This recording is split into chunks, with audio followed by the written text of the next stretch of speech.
Bueno, pregunta, recién estuvo Daza con Sí. Willy Flor Barragán y entre tantas cosas que dijo, estamos en un momento bisagra. Y te vi festejando vos también en redes algunos datos en estas Sí. últimas horas. Me interesa tu mirada. Yo creo que hoy la geopolítica es un motor de crecimiento para Argentina y todo el boom exportador que estamos viendo realmente es algo único en la historia argentina. Desde fines del siglo XIX que Argentina no tiene un boom exportador tan significativo y hay un adicional sobre el boom de aquel momento, que este es mucho más diversificado. Si uno mira los números de exportaciones, digamos, lo que tenemos por delante en términos de energía y minería es algo realmente impresionante. El próximo mandato presidencial, el próximo periodo presidencial, el superávit de la balanza minera y energética promedio de esos 4 años va a ser de 43 mil millones de dólares por año. Y para el año 2031 se espera que el superávit total de balanza energética y minera alcance los 70 mil millones de dólares. Digamos. Es un monto similar, un poquito más bajo que el de las exportaciones argentinas actuales. O sea, problema de dólares no vamos a tener de acá a los próximos 6 años. Exacto, porque primero tenés las inversiones comprometidas en el RI, que son el reaseguro de que eso va a suceder. No es que se están tirando números en el aire. Sumado a que si lo reeligen a Milei, esas inversiones se van a acrecentar. Y lo segundo me parece que acá esto se está dando en el contexto de orden fiscal y monetario, ¿no? Orden fiscal basado en reducción de gastos, ¿no? Que es una diferencia importante. Entonces, esta combinación en Argentina es algo que nunca vimos. Realmente es un momento único. Ayer salió justo el número de exportaciones, que es un número más chiquito de los números que estás planteando, pero hay un número que, bueno, por lo menos a mí me genera un poco de esperanza y también algunas cosas para mirar con lupa, para mí como para hacer un zoom in, si querés. Palabra que nunca se dijo, para hablar de datos de economía.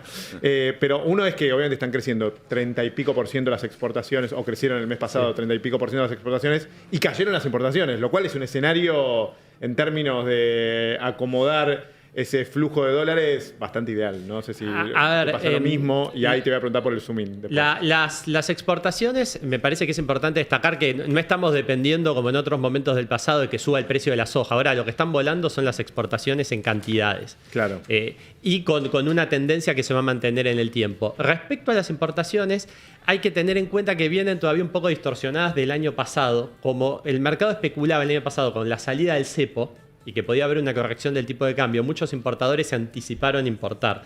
Entonces habría que ver el número de los próximos meses. Yo creo que eso debería estabilizarse y deberían empezar a crecer un poco en términos interanuales. Porque una discusión que está ahí fuera respecto a esto es, vi varios tweets de gente que quizás defiende al gobierno, que le gusta lo que hace el gobierno, diciendo, ¿quién me va a hablar de tipo de cambio atrasado si están volando las exportaciones? Bueno, y eso es importante, porque no solo, las exportaciones están volando. Las agropecuarias, las mineras, las de hidrocarburos y sobre todo las industriales y las de las pymes. O sea, acá no pueden decir que es un proceso de aumento de las exportaciones de los commodities, digamos. Están volando las exportaciones pymes e industriales. Ese dato es importante. Sí, pero ahí te hago una corrección porque vi un debate re interesante. Pablo Wende puso un tuit diciendo, ¿cómo me explican que las exportaciones que la industria está mal si está exportando, si están volando las exportaciones, siguiendo este dato? Y le contestaba Dani Stenger, que es un sociólogo, pero con maestría en economía, etcétera. Pobre, ahora no me acuerdo exactamente el título que tiene, pero marcándole que el 70% de lo que es industrial es oro y litio. Como diciéndole, ojo que el 70% que figura dentro del complejo industrial de las manufacturas. Bueno, pero estamos hablando de industrialización de los... O de baja industrialización. De los recursos naturales, lo cual es positivo y creo que ahí también se suma lo que es el super RI, ¿no? Que es muy importante para todo ese proceso de industrializar los recursos naturales y sobre todo desarrollar sectores que hoy no tenemos en Argentina y todo esto con cero costo fiscal, porque son sectores que no existían. O sea, eso, para preguntarlo en criollo, ¿eso vos creés que va a mejorar mucho la oportunidad de empleo en la Argentina? Que 100%. Digamos, acá estamos muy acostumbrados de gente que no trabajaba en algo relacionado con alguno de esos 3 sectores. No, ahí te voy a ese punto. Primero, en Argentina se hace mucho foco en los empleos que se pierden. O sea, por los 1000 empleos que se perdieron en FATE, tenés anuncios de inversiones y de generación de empleo por muchas veces ese monto, sumado a que gracias a tener menor protección en un sector, hoy pagamos los neumáticos un 50% más barato. Por lo tanto, eso aumenta el ingreso disponible de los consumidores que los van a gastar en otras actividades que también generan empleo. Y por otro lado, este boom en hidrocarburos, minerías, y yo creo que el campo va a crecer mucho más porque las retenciones se van a eliminar más pronto que tarde, impacta sobre todo el interior del país. Esto significa que en los pueblos del interior vas a tener gente con un buen trabajo, que se va y se compra un auto, que puede sacar un crédito, que genera actividad económica, y no solamente los empleos directos. Después tenés todo lo que son las enormes cadenas de proveedores, que tenés cientos de pymes, miles de pymes, que también generan actividad, pagan impuestos, generan trabajo. Y eso se puede ver, por ejemplo, no sé, te imaginas un año que viene, que es un año electoral, con todas las cosas que implica eso, los riesgos de que cambie las reglas de juego, donde ya empecemos a ver esa recuperación y esa reconversión. Sí. Yo creo que el interior del país va a ir mucho más rápido que el conurbano. El conurbano está mucho más incidido por lo que es el crecimiento del crédito, por sectores como, por ejemplo, la construcción, donde tenés el desafío que yo creo que este año va a ser muy bueno en términos económicos, porque no vas a tener ninguna sorpresa en términos de demanda de dinero. Por lo tanto, eso es menos inflación y más crédito. El año que viene es un desafío, porque los periodos electorales son más volátiles en términos de demanda de dinero, que es lo que vimos en el 2025, que para evitar un mayor impacto inflacionario hubo una absorción grande de pesos por parte del Tesoro. Yo creo que para el año que viene el gobierno entra mucho mejor posicionado que en el 2025 porque tiene los vencimientos con privados cubiertos, entonces el Tesoro va a tener que comprarle menos dólares al Banco Central, tenés el Banco Central más capitalizado, pero aún así tenés que llegar lo más cubierto posible al año electoral, que de por sí es volátil. Ahora, yendo a los números, todos los números te demuestran que la gente, en general, el promedio está mejor que en el año 2023. ¿En qué sentido? Bueno, primero el indicador de pobreza. Bajaste la pobreza del 54 al 28. Ahí tenés un indicador muy importante. Hoy tenés uno que es el de la Ditela, que salió hace un ratito, que es el índice de confianza del consumidor, que aumentó, sí, mejoró. Venía mal y mejoró. Entonces tenés indicadores de pobreza mejores en relación al 2023, mucho mejores. Consumo privado, si uno mira la serie del PBI, está en el máximo de la serie histórica en el 2025. Salarios reales privados vienen ganando en lo que es el gobierno de Javier Milei. Lo que pasa que es lo que yo digo siempre. Vienen ganando porque ahí Sí. me parece que, no sé si tenemos distintos gráficos, pero Sí. ¿en qué sentido vienen ganando los salarios privados? Si vos ves la serie de salarios privados desde que asumió Milei hasta ahora... O sea, desde diciembre, si vos. Exacto, bien ganando. Los informales ganan por mucho, los privados ganan y los que están atrasados son los públicos. Pero incluso viendo el gráfico, estoy tratando de recordar el gráfico tuyo, ya si lo tenía, estaba por debajo de la línea de 100. Viste que es la diferencia que hablábamos con Juanma, lo sumo para... Depende de dónde tomes el inicio. No, y ¿sabés qué es la diferencia entre las dos mediciones que hace el INDEC del índice de salarios y el CIPA? Que por eso Juanma decía, la diferencia está... No usemos el CIPA, decía Juanma. No, más allá de cuál usemos, con cualquiera de los dos, uno te da que ganan aproximadamente un 2-3% y el otro te da que pierde un 2% desde diciembre hasta Por eso, la el actualidad. del CIPA es el que gana y el INDEC es Ahora el que pierde. te confirmo. Pero lo que es la recuperación Pero, importante es en sí. salarios, informales, ¿no? En trabajadores Ese informales, da que y la ganan pérdida por mucho. grande es en trabajadores públicos.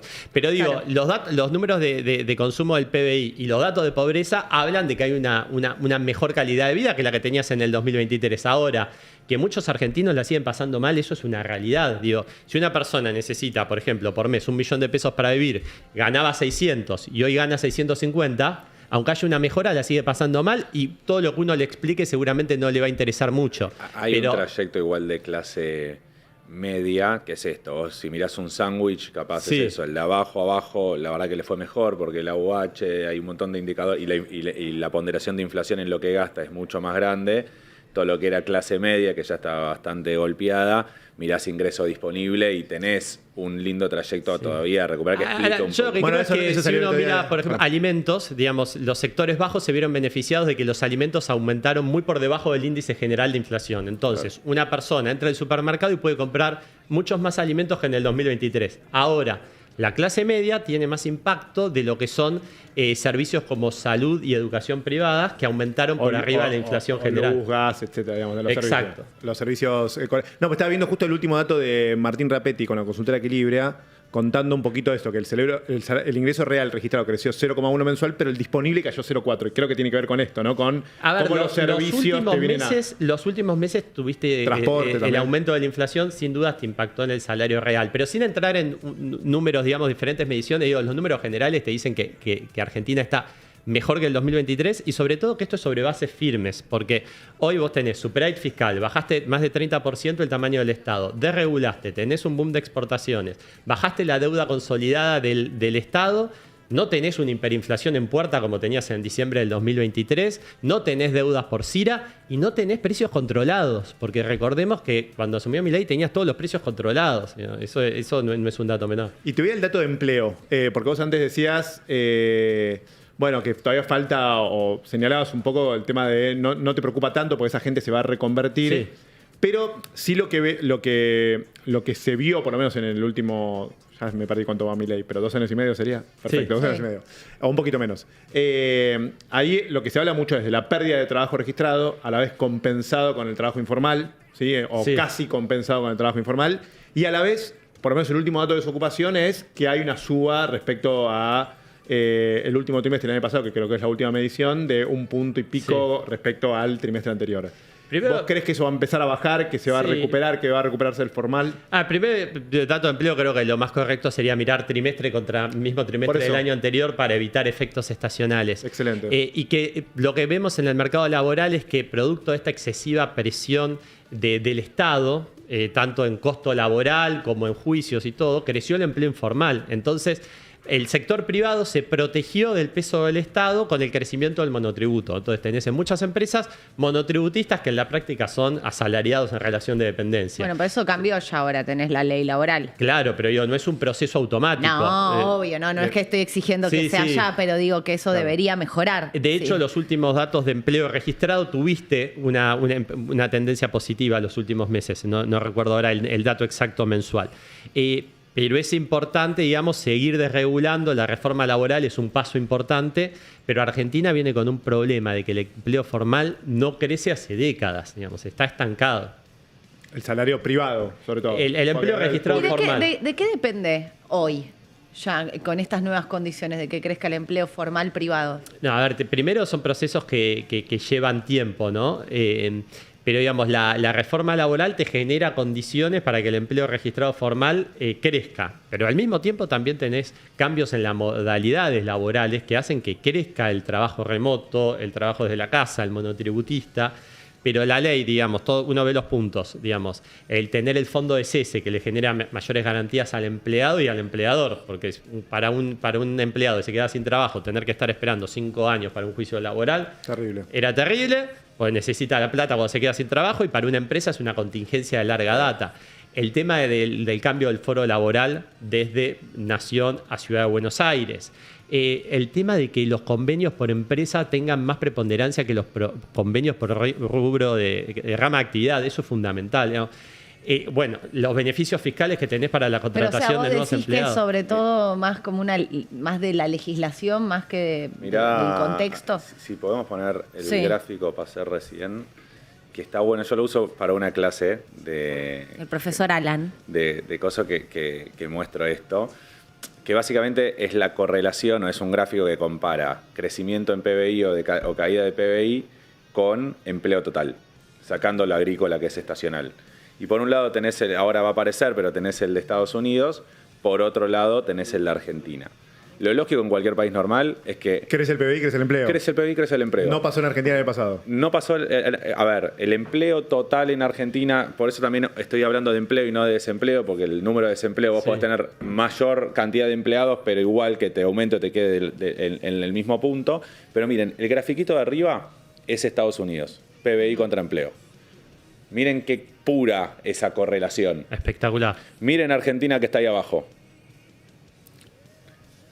Eso es si te muestro el mismo gráfico de Argentina. ¿Qué te pasa en Argentina que hace que esto sea muchísimo más raro o más complejo de buscar esta correlación y que tengamos momentos complicados? Primero, en Argentina tenés el problema del salto de la productividad que necesitas, que es complejo y hay que ver cuánto de esa correlación te termina comiendo. Quiero que dejemos el gráfico un segundo porque quiero también entenderlo. Perdón. Bueno, En segundo lugar, en Argentina tenés algo muy loco, que es que cuando vos tenés problemas en el PBI, la variable del ajuste no se da en la cantidad de empleo, se da en la licuación de salarios. Vos cuando tenés momentos malos de Argentina, o como terminamos 2023 acá, era con empleados formales, asalariados, pobres. Claro. Entonces, como vos tenés licuación en vez de pérdida de empleo, o viceversa del otro lado, y aparte tenés indemnizaciones, o sea, el costo de echar a alguien es mucho más elevado. Es muy inelástico el mercado en Argentina. Termina siendo más inelástico y hace que esta correlación, que si vos la mirás en largo podría plazo... interpretarlo más que inelástico. Mirá cómo me pongo. Me voy a poner en modo zurdo comunista. No, lo más zurdo comunista que van a escuchar en este programa. Más que inelástico tiende a ser una sociedad que protege más al trabajador aun cuando haya problemas en la economía. Te la doy, no estoy diciendo te la daría si yo viese los números de empleo de Argentina y fuesen algo parecidos a lo que son de Estados Unidos. O sea, yo después una desocupación del 4%. Te muestro un gráfico de empleo total en Estados Unidos que lo busco 2 minutos y es una locura el crecimiento que tenés todos los años, que se desaceleró un poquitito estos años por algo de aumento de productividad, esto estamos viendo de la IA, pero vos tenés creación de 250.000 puestos de trabajo. Claro. Por Bueno, y trimestre acá hay prácticamente. un punto que parece fundamental. Si Argentina crece el 3-4% anual durante los próximos años, difícilmente tenga problemas de desempleo, ¿verdad? Tendría que crecer muchísimo la productividad, además sería súper expansivo para que tengas desempleo. Y hay un miedo en Argentina que es la comparación con la década de los 90, donde tuviste desempleo alto. Y yo creo que hay factores estructurales que son totalmente diferentes. A principios de la década de los 90, con la convertibilidad, tuviste un fuerte salto de la productividad, subiste la edad de jubilación 5 años, por lo tanto tenías más oferta de trabajo. Y por otro lado se dio el ingreso masivo de las mujeres al mundo del trabajo. Sumado a que como los salarios eran más altos, muchas personas ingresaban al mercado laboral. Y esos factores hoy no están presentes. Si querés, sí podés tener algo por el lado de la productividad, hay que ver hasta cuánto es en comparación con aquel momento, pero no veo factores estructurales hoy para que haya un nivel de desempleo alto como tuvimos en el pasado. A mí lo que me preocuparía es que sería el peor escenario, Sí. que sería que crece, que es un poco lo que venimos debatiendo acá sobre esta transición y sobre esta reconversión, si querés, también del mercado laboral argentino, que es que te crezcan muchos sectores muy intensivamente, vaca muerta, minería o el agro, y no especialmente el empleo. Eso vos ves como No. que sea un escenario, el empleo formal, cuando decimos empleo, Sí. decimos empleo formal, ¿no? El empleo en el mundo lo genera principalmente el sector servicios. Por eso. Y eso es un poco lo que remarcaba antes. Detrás de todas estas grandes inversiones y toda esta dinámica que va a tener el interior del país, tenés, digamos, muchísimo empleo que se genera, muchísimas cadenas de suministro de proveedores, que va a generar empleo y va a movilizar la economía en todo el interior del país. Bueno, a Sumado eso te que quiero ir, el Federico. ingreso masivo de dólares ayuda a seguir capitalizando el Banco Central y a poder tener una moneda más estable, con menos volatilidad del tipo de cambio y la tasa, y a que crezca el crédito, que es lo que te va a dinamizar la economía. Creo que sería histórica, la respuesta es, por lo menos, sería históricamente muy raro y necesitas un factor muy nuevo o distinto que te explique por qué, por lo menos en un lapso lógico de tiempo, se te descorrelacione, o sea, se mueva, crezca el PBI, no te crezca el empleo. Claro. Por Necesitas- favor, no, que no seamos el Bueno, primer caso. o sea, no sería la primera vez que se demos el primer caso en algo, si pero espero tenés que no seamos eso. Si tenés que guiarte por la historia, números y tenés que armar una proyección objetiva, sería muy raro realmente. Para mí el outlier o el cisne negro sería esto, el empleo me cayó con un PBI creciendo, venga por donde venga. Alan, y explicado. remarcando esto, que los factores estructurales son muy diferentes a los de comienzos de la década del 90. También. Sumo unos datos de empleo que me quedaron acá en el tintero porque A ver. hablaban de si cayó, si creció, en qué momento. Le sumo primero cuál fue la evolución del empleo desde 2023 a 2025 y después contarles un poco Desastre. qué está pasando en estos últimos meses. Ok. Porque incluso este era un debate que dábamos el otro día con Mariano Gorodich, que él decía, el empleo no crece en la Argentina. Y yo le decía, bueno, depende de qué empleo miremos. Entonces, les cuento acá algunos datos. Pasé una placa, si se puede mostrar, si no, la cuento yo.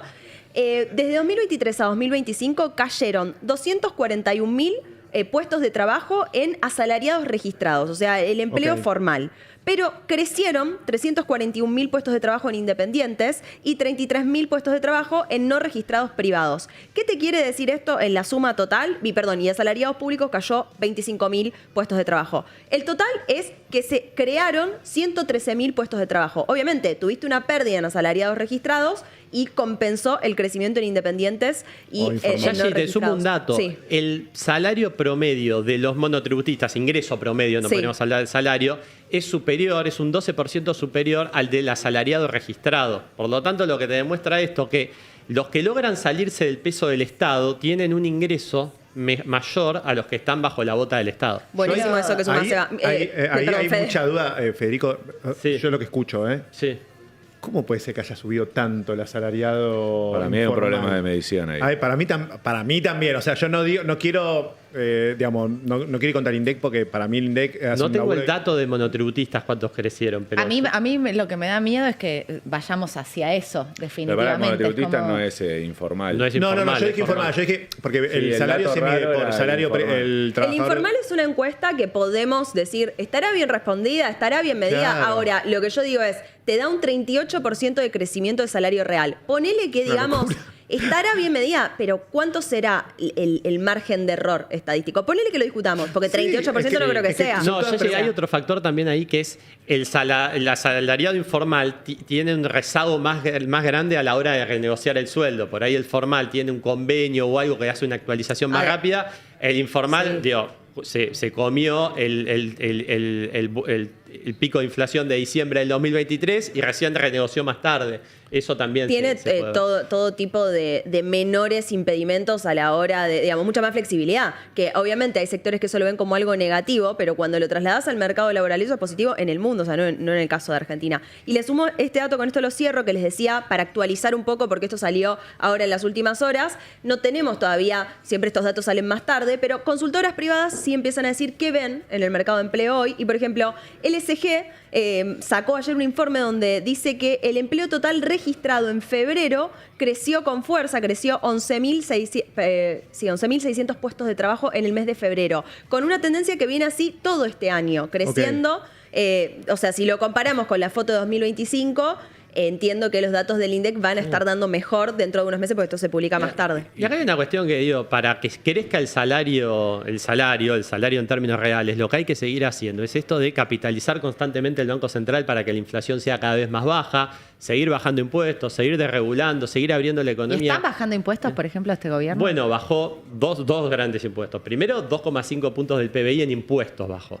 Y además de eso, redujo muy significativamente el impuesto inflacionario. Digamos, todo ese déficit que tenía el Banco Central, esos famosos 10 puntos del PBI anualizados de déficit cuasi fiscal, eso era impuesto directo al salario principalmente de los que menos ganan. Entonces, te eliminó o te redujo significativamente el impuesto inflacionario y además bajó otros impuestos. Pero viste que ayer hubo justo una reunión de la UIA, de la Unión Industrial de Argentina, diciendo que se juntó con Caputo, etc. ¿Ayer o anteayer? Ya me perdí. Hoy es jueves, fue el martes.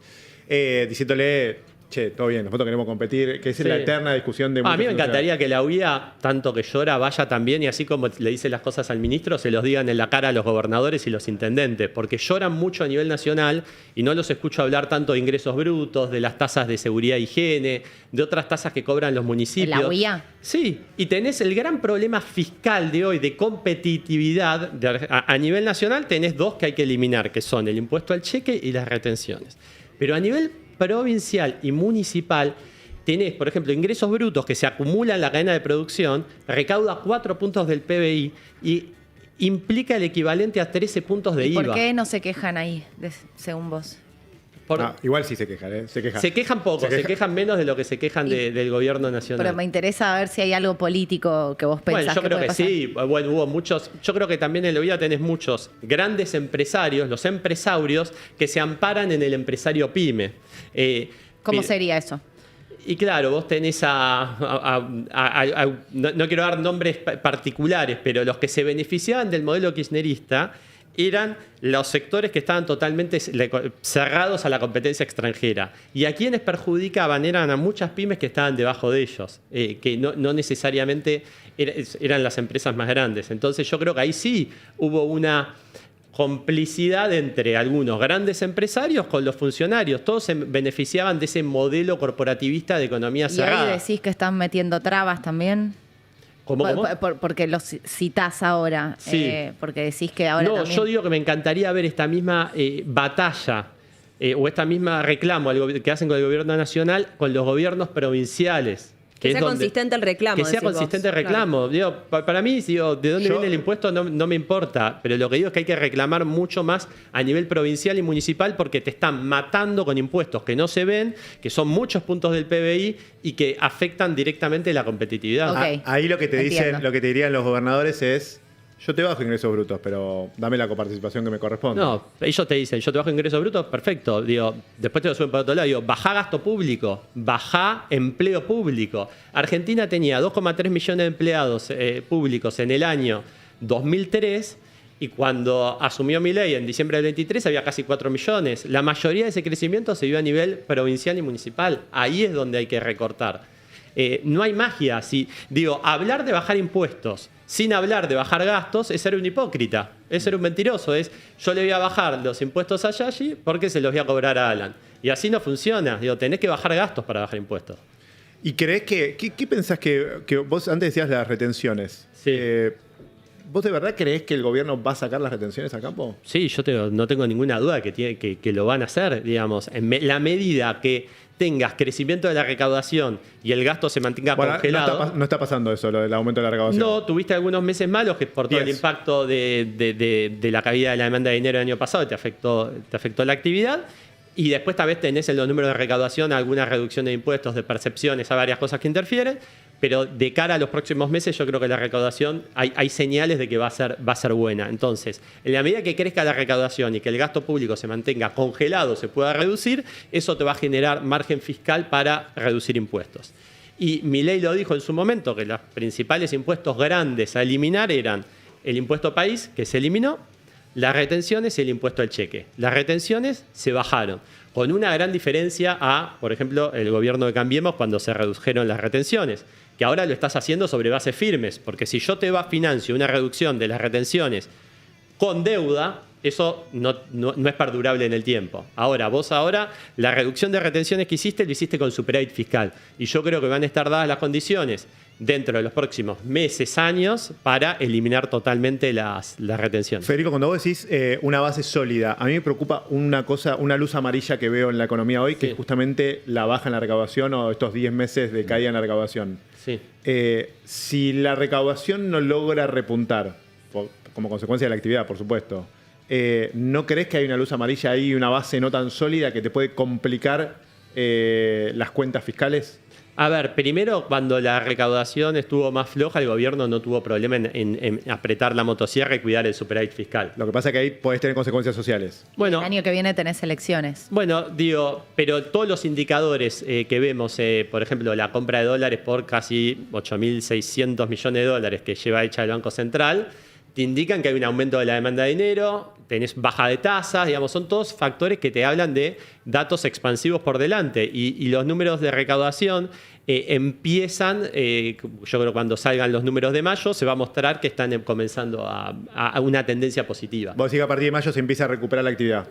No, la actividad ya se está recuperando. Los sectores de la economía que todavía venían un poquito más rezagados, comercio, industria, construcción. Sí, también como lo mires, pero sí, digamos, tuviste los últimos meses por el impacto de la fuerte caída en la demanda de dinero del año pasado, por una oposición que intentó romper el orden fiscal en el Congreso y por la elección de PBA, que te impactaron los números, porque tuviste que la tasa subió mucho. Ahora, de cara a los próximos meses, yo creo que tenés condiciones para que sean muy buenos en términos de actividad y también eso se va a ver en la recaudación. ¿Por qué el riesgo país todavía sigue alto? Por la historia, Argentina no rinde por sus fundamentals, rinde por la historia, porque es el país que fue un violador sistemático de los derechos de propiedad, defaults de deuda, varias expropiaciones de depósitos bancarios, confiscación de ahorros jubilatorios, expropiaciones de empresas, impuestos confiscatorios, uso indebido de reserva del Banco Central.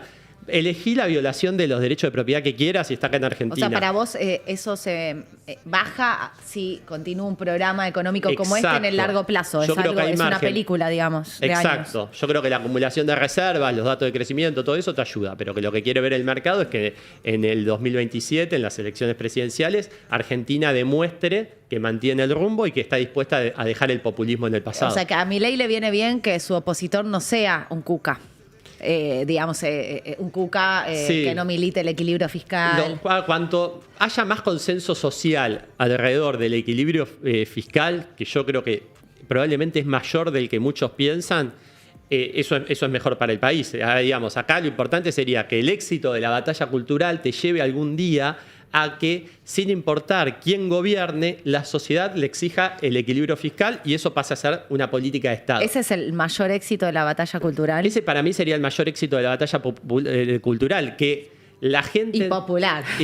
Que la gente entienda que lo que gasta el Estado se financia con impuestos, con deuda o con emisión, digamos. Que la única forma de aumentar la libertad Yo creo es que esa la bajando ganó gasto público. este gobierno. Yo creo que sí, que la viene ganando, pero hay que asegurarla. Alan, perdón. No. Pienso lo mismo. Creo que en Argentina tenés un problema con el riesgo país en general, que es el hecho de los cumplimientos. Es una forma de decir lo mismo del cumplimiento de los contratos, que te pasa en riesgo país, pero después te pasa en cosas más. No sé, el otro día hoy está muy de moda la idea de arrancar con el mundo de crédito hipotecario privado. ¿Por qué? Porque en el mundo vos tenés plata disponible, le prestás plata, le encontró una hipoteca, está espectacular, es una cosa increíble. ¿Qué te pasa en Argentina? Hipotecar una casa, hipotecar una fábrica, hipotecar un lugar, no sirve porque una ejecución de eso tarda 10 años o capaz ni la sé si se mudó con... Entonces, como vos tenés esa falla en distintos contratos, en la micro, lo mismo te pasa a la macro y tenés un mercado que... ningún inversor en el mundo lógico quiere un activo que por una elección se pueda mover 20, 30, 40%, o por lo menos te ponen el precio ese problema. Entonces...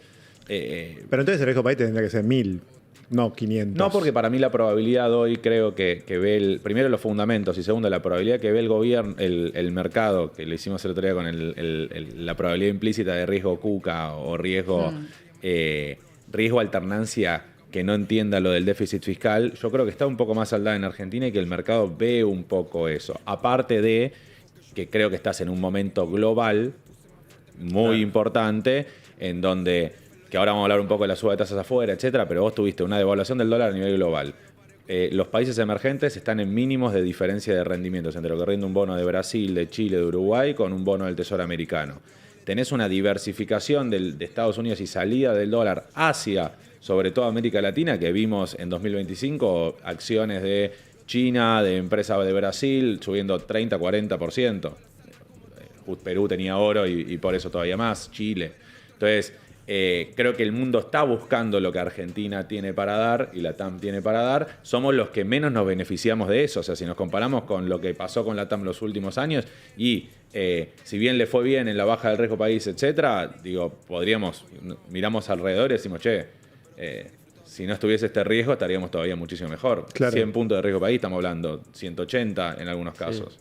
Sí. Y hay algo, me parece también importante remarcar en términos de deuda argentina. El hecho de no tener déficit fiscal hace que las necesidades de financiamiento sean mucho más chicas que en el pasado. Digamos. Si Argentina tuviera un... Igual el año que viene tiene que pagar 27.000 palos. Sí, ¿no? pero Más o yo menos. miro la parte con privados. La parte con privados es Menos. poco más de un punto del PBI, o sea, es un nivel bajo. Entonces, la parte con multilaterales es factible de rolear, lo mismo que los repos. O Y sea, insisto, no me preocupa el tema del año que viene, sobre todo estando los vencimientos con privados cubiertos Ok. y con este volumen de superávit de la balanza comercial que está teniendo con Argentina, los ingreso de dólares que inversión. entran, estamos tranquilos, decís Estamos vos, con los tranquilos, vencimientos. no solo que estamos tranquilos, sino que si vos lográs cubrir los vencimientos con privados, que es algo que anunció el equipo económico, están cubiertos con privados, vas a tener mucho más margen para que compre el Banco Central. Entonces, y insisto en este punto, si Argentina tuviera como en el 2023 o en el 2018 5 o 6 puntos de déficit fiscal, tendría que salir a buscar al mercado 40.000 millones de dólares para cubrir solo el déficit fiscal. Claro. Argentina eso no lo tiene, no existe. Entonces lo único que tiene que salir a cubrir, básicamente son los vencimientos con privados, porque multilaterales y repos y eso es mucho más factible de rolear. Si tuvieras que imaginar, Federico, no sé, de acá 5 años, Sí. es decir, suponete que sigue gobernando Milei, Sí. que reeligió, como vos ya anticipaste, que Sí. va a suceder. ¿Qué vamos? ¿A una sociedad argentina como? ¿Menos desigual? Yo creo que sí. Fíjate lo que fue la baja de la pobreza. De hecho, indicadores de desigualdad mejoraron. Digamos. O sea, vos ves ascenso social, Sin dudas. porque sin ponele, dudas. la clase media depende de qué sector está mejor, porque No, a gana ver, bien en yo creo que pesos, si o Argentina- están yéndote para abajo. Si a Milei lo reeligen, Argentina va a ser como la Polonia de esta década, ¿no? Tipo, ¿Ah, sí? Polonia fue un país de ingreso medio que en una década se convirtió en un país desarrollado. Yo creo que Argentina tiene la posibilidad, si a Milei lo reeligen el año que viene, de en una década ser un país desarrollado. Podemos ser Polonia. Podemos ser Polonia, a largo plazo podemos Este ser es un Irlanda. país bastante parecido en términos demográficos, ¿no? Creo que son Sí, más o menos 40 millones. parecido, ¿no? sí, 40 millones. sí. Está en Yo sé Europa, que por supuesto. la economía permite que la clase media esté mejor, por ejemplo. Sí, tipo, tenés las condiciones para que eso suceda. Lo único que hay que entender acá es mantener el rumbo, seguir reduciendo el Estado, seguir reduciendo regulaciones, seguir abriendo la economía, empezar a llevar estas políticas que se hacen a nivel nacional, a nivel local, provincial y municipal. Creo que a futuro hay que animarse a dar también la batalla por la educación, con sistema de bonos escolares, con colegios charter, con mayor... ¿Colegios charter? ¿Qué sería eso? Colegios charter son colegios donde el Estado le paga a instituciones privadas con fines de lucro o sin fines de lucro un valor por alumno. Después el colegio tiene total autonomía para definir sus programas académicos, para contratar y despedir profesores, para enseñar como quieran el colegio, las familias. Las familias tienen total libertad. ¿Qué pide el Estado? Que los alumnos aprueben el examen estandarizado que les permite pasar de año. Después se le da total libertad a los establecimientos. Y yo creo que hoy es una batalla que todavía no se puede dar. Porque depende sobre todo de las provincias la educación. Exactamente, ¿Y exactamente. por qué va a depender de la nación si vos querés menos Estado? Exactamente, pero justamente por eso digo, cuando el liberalismo gobierne provincias y municipios, digo, hay que empezar a dar la discusión respecto al modelo educativo, sobre la cual hoy tiene baja injerencia en la nación. Federico, yo te preguntaba por el futuro de Argentina y me preguntaba también, no sé si vos ves también una luz amarilla en los conurbanos. No digo solamente el conurbano, porque se En los dice grandes centros urbanos. Sí. Sí, lo que rodea a los grandes centros urbanos, ¿no? Sobre todo esas zonas. ¿Te preocupa? ¿Crees que ahí va a haber tiene que haber una reconversión porque con este modelo no va a ser el mejor lugar para... Digamos, si uno mira lo que tenemos que dejar es de hacer lo que hicimos los últimos 20 años. ¿De dónde salieron esos grandes conurbanos? Del peronismo. Digamos, Argentina fue un país que hasta la década del 40 fue desarrollado. Argentina era un país desarrollado para los estándares de aquel momento. Y desde que gobernó, que llegó el fascista Perón en la década del 40 a Argentina, somos el único país que fue desarrollado y dejó de serlo. Eso es un caso único en el mundo. Eso fue por abrazar el estatismo, el corporativismo, este modelo dictadura, inspirado del fascismo italiano. La dictadura fue corporativista. Vos no tuviste diferencias de fondo entre el modelo de Perón y el modelo de los militares. Eran modelos corporativistas. Fueron exactamente lo mismo, aunque los peronistas lo quieran negar. Y lo que estás viendo ahora es un proceso totalmente diferente. Por lo tanto, si Argentina mantiene estas bases, que son las mismas bases de la Argentina de fines del siglo XIX y principios del siglo XX. ¿Por qué? El modelo de Argentina liberal de fines del siglo XIX era una Argentina abierta al comercio, abierta al capital, abierta a la tecnología, abierta a la inmigración. ¿Con Macri no fue así? No. Términos económicos, fíjate, 2018... Más allá de los logros, digo, pero el planteo de Macri no fue el mismo. Por ahí, el planteo discursivo. Pero, digamos, veamos... En lo que hizo, digamos, en cómo... No, el Estado no se achicó lo suficiente. El déficit fiscal con Macri en el 2018, cuando estalla la crisis del gobierno de Macri, era 6 puntos del PBI. El cuasi fiscal, 4. El de cuenta corriente, 5. Digamos, era un... O sea, para vos no fue no sentó No fue las bases liberal. de un gobierno liberal. No, yo lo que le reconozco es que logró vencer al kirchnerismo. Encendió algo en la sociedad. Pero en lo económico vos decís que no fue liberal. No, para nada. Y las gestiones del PRO, sacando algunas en el interior, pero por ejemplo uno ve la ciudad de Buenos Aires y es tremendamente estatista. Y ahora, volviendo a esta declaración que se hizo un poco como viral en el mundillo económico de Caputo en Economía de Quincho, Sí. que decía, bueno, era yo trabajé en los dos gobiernos, pero con Milei se pudo y explicaba un poco por qué. Según vos, ¿por qué se pudo con Milei y no con Macri? Gran Estando pregunta. muchos funcionarios que eran los mismos. Yo creo que lo que cambia es la cabeza. Digamos, vos podés tener un ministro, pero si el presidente no lo empodera y no le da una bajada de línea clara, los resultados no llegan. Por O sea, que ejemplo, vos decís que la bajada de línea de Macri no era liberal la de Macri. no, digo que tendría problemas para la bajada. Digo, a ver, hoy si querés tenés en el 2023 tenías un contexto social que te permitía un mandato social más fuerte del cambio, probablemente sí. Yo creo que en el 2015 la gente decía, quiero Estado más prolijo, menos Estado pero más prolijo. 2023 era, no quiero Estado. Pero hoy vemos, por ejemplo, con Macri los piquetes no se terminaron. Entonces Patricia con Milei logró resultados que con Macri no pudo lograr. Los intermediarios de la pobreza los terminó este gobierno, no los terminó el PRO. Las empresas públicas con Macri siguieron teniendo déficit enormes. Hoy tienen todas superávit. Entonces, digamos, en términos de gestión, no solo en términos económicos, sino en términos de gestión de un montón de áreas, este gobierno lo hizo muy bien. Y eso es lo que te muestran los números. Ahora, Macri lo que dice es, nosotros sembramos las bases de eso. Por eso te pregunto si no es un poco injusto decir que no fue liberal. Yo no lo veo liberal, yo lo veo más como fue un gobierno más socialdemócrata, más tecnocrático. No tiene nada de malo, digo. Yo digo en función de lo que se hizo, y yo lo apoyé mucho en aquel momento, porque, digamos, logró vencer al kirchnerismo, que es la mayor amenaza de Argentina. Pero Argentina no logró cambios perdurables en el tiempo. ¿Es la mayor amenaza de la Argentina el kirchnerismo? Sin dudas. Sin dudas. ¿Por qué? Pero te digo algo más de Macri. El primer año de gestión de Macri, el déficit fiscal subió. Ahí Prat-Gay es un desastre. Suponé que no tenías el mandato social tan fuerte de cambio, pero por lo menos le hubieras bajado un punto y medio el déficit fiscal. No te pido 5 o 6 como lo bajó Milei. Pero eso no lo hicieron. Y yo creo que sí, que la mayor amenaza de Argentina es el populismo. No me contestaste antes de por qué, más allá de tu diagnóstico respecto al peronismo y los conurbanos. Sí.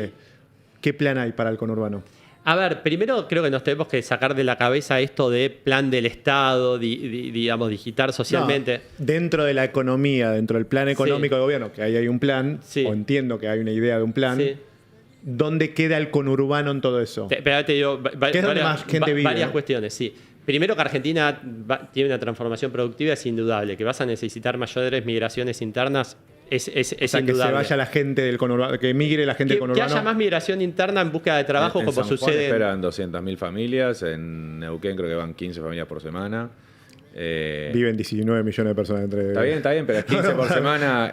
Dan números, pero digo, Mendoza te va a pasar lo mismo, Salta te va a Salta, pasar lo mismo. claro. Pero creo que lo que más te va a dinamizar Es la una economía. pregunta que tengo. Yo tengo la duda, en Y serio. es lento. Yo creo que ahí. Es lento, pero insisto, dos cuestiones. Primero, el crédito. El crédito te va a tener impacto en sectores como la construcción y muchos otros. Y por otro lado, digamos, todavía tenés, digamos, programas de asistencia social que aumentaron con este gobierno, las prestaciones en términos reales que van destinados a los sectores más castigados. Pero insisto en esto, el conurbano y la pobreza en este país la creó el peronismo y la multiplicó el kirchnerismo. Entonces, hay que seguir insistiendo con el modelo liberal y esto es lo que te va a permitir que cada vez más gente salga de la pobreza.